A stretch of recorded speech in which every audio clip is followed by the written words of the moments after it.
So we have the wheel off already, and you're gonna turn your wheel as you see like this so you can easily access all your bolts at the back.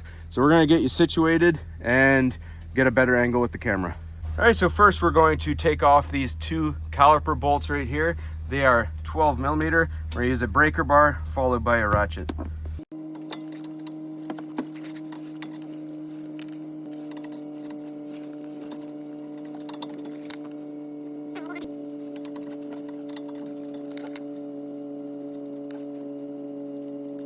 All right, next we're gonna take a hanger, or you can use a bungee cord. We're gonna hang it from the strut. I'll show you later just off camera. So now we can take off the caliper, use a flat blade screwdriver or a panel popper tool. So if we see the strut right there, that's where it's hanging from. All right, next we want to remove these 2 caliper mounting bracket bolts. That requires a 17 millimeter.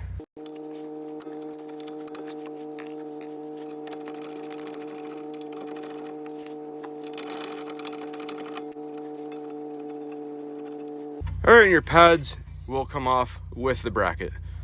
All right, next we got to get this Phillips head screw off to get the rotor off. We're going to use some penetrating fluid. Just spray it on there, let it soak for a minute.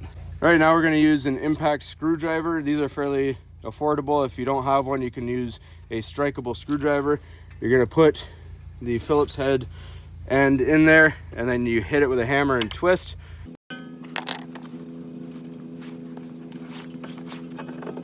And off it comes. Now this hub is in good condition. If you have any surface rust on the mating surface, go ahead and clean that up, but we're good to go. Put the new ones on. All right, so I got our new rotors here. When you have new rotors, they are coated with oil, so we're just going to use some parts cleaner to clean it up. Brake cleaner is okay as well.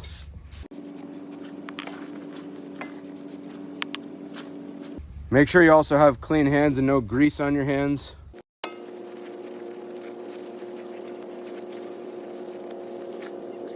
Then we're gonna line the hole back up. You have your tapered hole right here. That goes aligned with the hole in the hub where our screw is from. We screw that back on. We're gonna give it 1 or 2 taps with the hammer. All right, so now we need to focus on the mounting bracket here. We're gonna take both our pads, squeeze them, and take them out. Then we take our hardware clips.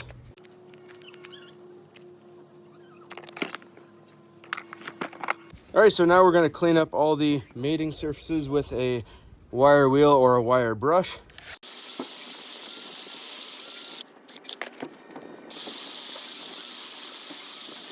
Next, we're gonna take out 1 slider pin at a time because they're different, and we're gonna clean them.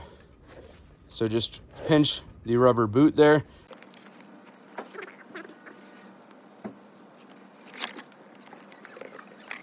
Then we take some brake lubricant, just a thin layer.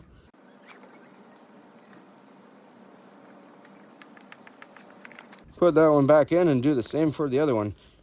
And you want to make sure that this moves in and out.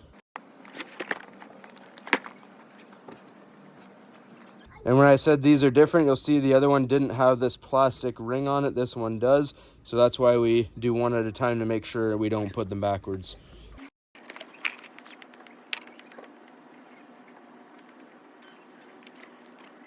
Next, we put our hardware clips on. We're going to try and center them as best as we can to prevent any rubbing on the rotor.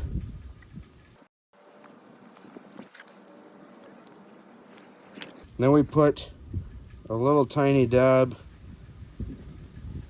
of brake lubricant on each one, and we're going to smear it on the mating surface.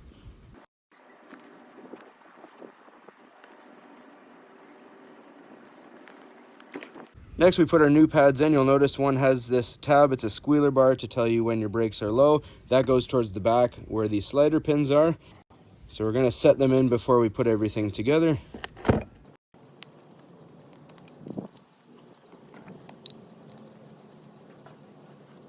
So just like that, and it's ready to go back on the vehicle. All right, so we gently put this over top again, line up the holes for the steering knuckle. Every bolt we do on a vehicle, no matter what vehicle, always start by hand so you don't strip anything. These bolts get torqued down to 80 foot-pounds of torque.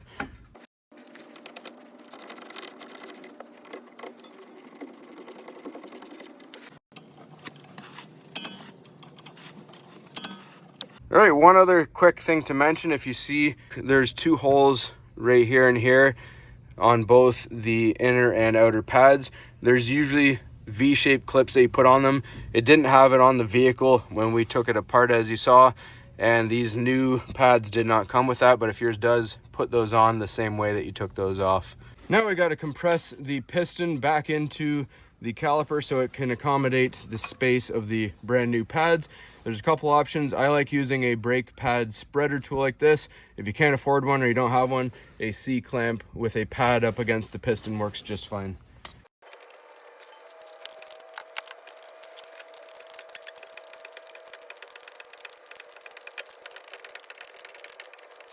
Once it bottoms out, we're going to remove the tool, and you do want the piston all the way back.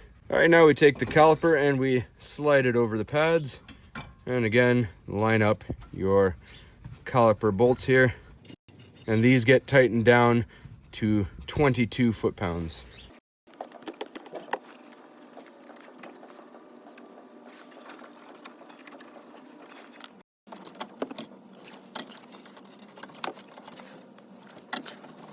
All right, so just double check that you have everything. You took your hanger off the strut there. We've torqued everything, greased everything up. It's got all brand new pads.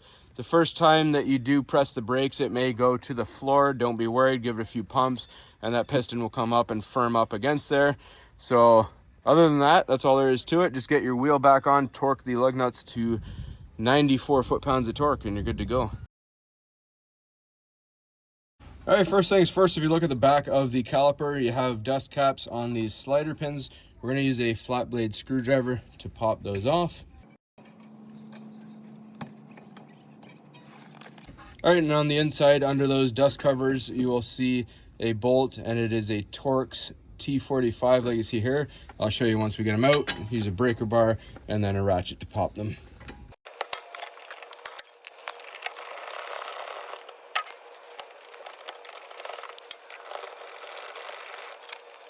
All right, and then once it won't go any further than that, we're going to use just a small screwdriver or a center punch that we can push like that. And there you see, that is a Torx bit right there. Next, we have to get this spring clip out of here. Just use a flat edge screwdriver. And we're gonna throw in new ones if it comes with. If not, you can throw your old ones back on. All right, now we're going to put a flat edge screwdriver in and wiggle that free. The pads will most likely fall out with it.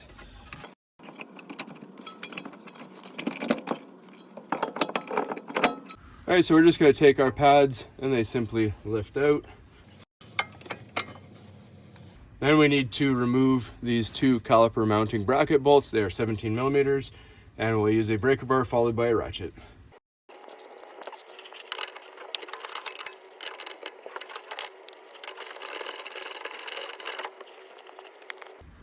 I'm just gonna quickly set the caliper back over the rotor there so I can get the breaker bar with my bit into there.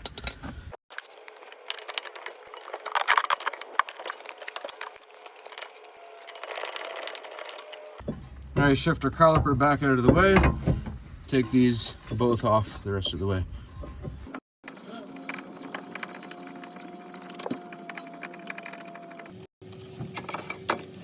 All right, so to get the rotor off, you'll see a Phillips head screw there. I'm going to use an impact screwdriver, or you can use a strikeable screwdriver, and then just a hammer, and you tap the end of it while twisting, and it unscrews. Old rotor comes off. All right, so you'll see on the back of the caliper, you have this plastic module. This is the electronic parking brake. You don't need a special tool to retract this for the new pads. You can do it with a 5mm hex Allen key. There's 2 screws right here, one there, one there. We just got to pop them off. Be prepared, you may need a little extra leverage depending on how corroded it is. So we're going to break those free.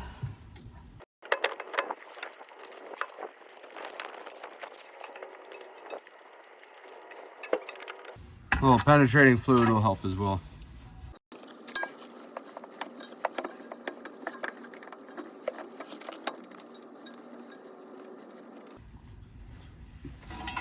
All right, once that's all done, you can gently wiggle the plastic module off. You can push against it with one hand and it'll pop free. I'm going to set that carefully to the back.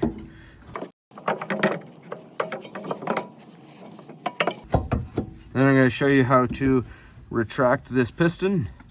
All right, so if you look at the back of the motor, you'll see the spline there. It takes an E-Torx E12. It's similar to a Torx T-bit, except it's inverted on the inside. So we're going to go like we're tightening it clockwise. If you see, I did it off camera, I was going the wrong way. If you're going the wrong way, you'll see the piston pushing out. If you see it pushing out, just start going the other way and you'll be fine. And just put very light pressure. You see I'm just using 2 fingers. Once you feel it stop, then don't put any extra force into it. All right, so winding back the spline won't actually compress the piston. We have to do that manually. We're just going to use a standard C-clamp on it.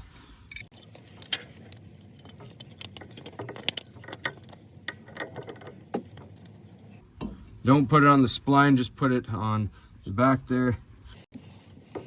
Just push it back until it won't go any further. Now you'll see it is flush with this rubber boot and it'll be good to go on to the new rotors and pads. All right, so we got our new rotors. They are non-vented for the back. We're just going to take some parts cleaner or brake cleaner, soak them down real nice. Every rotor is coated in the factory. Make sure your hands are clean as well.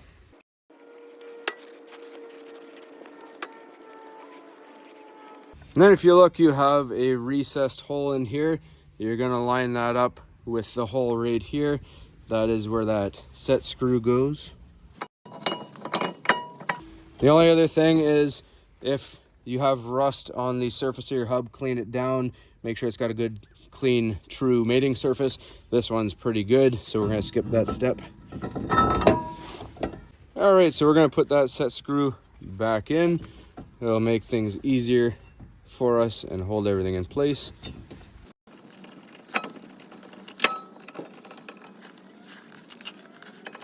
Couple taps with the hammer to tighten it up. All right, so for the bracket, we're going to use a small wire brush just to get in the crevice here. There are no clips, no hardware clips on here. So we're going to clean it down nicely and get some brake lubricant on them as well.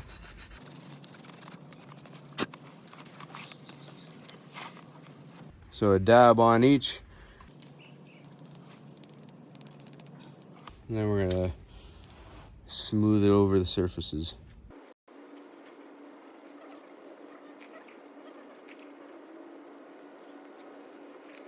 All right, so now we're going to take the bracket, put it back on.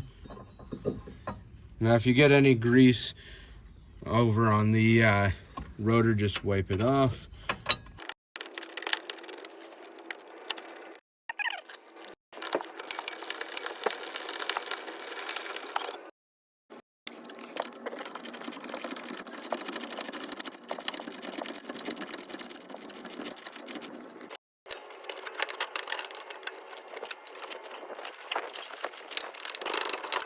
All right, now we take the pads and you can see they just have these little feet on them. They just set in. And you want to have the one with that squealer bar and then this clip facing the inside. The one with none of that goes on the outside. Then we're going to take our caliper here and we put this on. We'll get the e-brake module in just a sec. All right, now these slider pins that we pulled out, we're going to put a little bit of lubricant on them as well.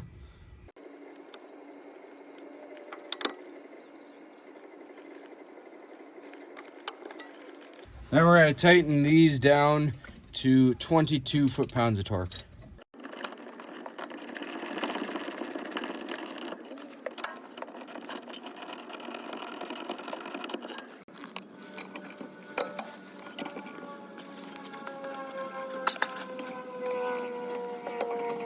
All right, and then you put those plastic covers on that we removed at the beginning. Then we're going to show you at the back here how to get the module back on. All right, so when you put your plastic module on, you may notice it doesn't seat properly. If that's the case, just grab your eTorx socket that you used to turn the spline, turn it just a little bit, and try again till it seats. There we go. Then we put our two 5mm hex Allen key screws into place.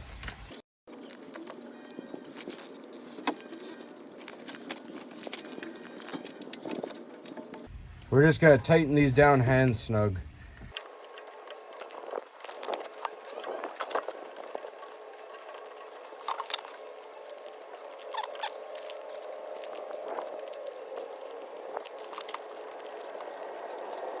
All right, we have our new clip. Again, if you have no new clip, you can use your old ones. I find it easiest to tuck this in behind the caliper, hook the first side in, and then you can pull the side over.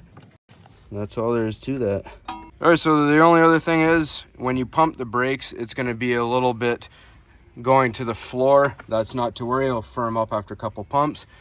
You want to press the brakes? All right, once they are firm and good to go, you'll see that the caliper does not wobble back and forth anymore. The only other order of business left is to get the wheel back on and tighten the lug nuts back on to 94 foot-pounds of torque. That's all there is to it, folks. Hopefully you found this helpful. As always, please don't forget to like and subscribe.